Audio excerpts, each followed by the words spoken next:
एका मित्राची स्टोरी आहे. हा सांग आम्हाला, कोणाची चालेल. असं म्हणजे एक रिलेशन होतं 3-4 वर्षांचं. तर आणि आम्हाला सगळ्यांना माहिती होतं, ग्रुपमधला मित्र होता. एक दिवशी आम्हाला सडनली कळलं की ती आउट ऑफ इंडिया निघून चालली आहे, की तिच्या आय गेस जॉब किंवा हायर स्टडीजसाठी. हे सगळं झालं. आता आम्हाला वाटतंय की याचं लग्न होणार आहे, सगळ्यांना वाटतंय. आणि अचानक त्याचे आई बाबा आणि तो सगळ्यांकडे पत्रिका वाटत फिरताय, दुसऱ्याच कुठल्या तरी मुलीच्या सोबत लग्न करतोय. तो अरेंज मॅरेज. तर आम्ही आणि एंगेजमेंटच्या एक दिवस आधी ती इंडियात आली. तर आमची अशी जाम इच्छा होती की त्याची वाट लागावी, पूर्ण एंगेजमेंटमध्ये तमाशा होऊन जावा फुल. आणि तू त्याचा मित्र आहेस. म्हणून तर तुझं नाव प्रणित मोरे. जाशील घरी मग.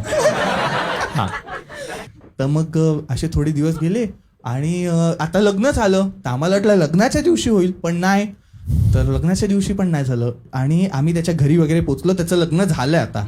अच्छा, काहीच सीन नाही झाला, काहीच scene कलेशच नाही झाला. आणि गाडी आली.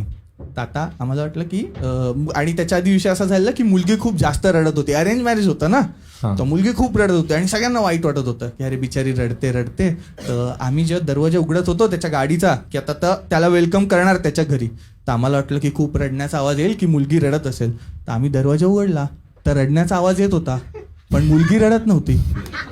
मग तेवढ्यात कोणीतरी पुढचा दरवाजा उघडला. ती एक्स पुढे बसून रडत होती.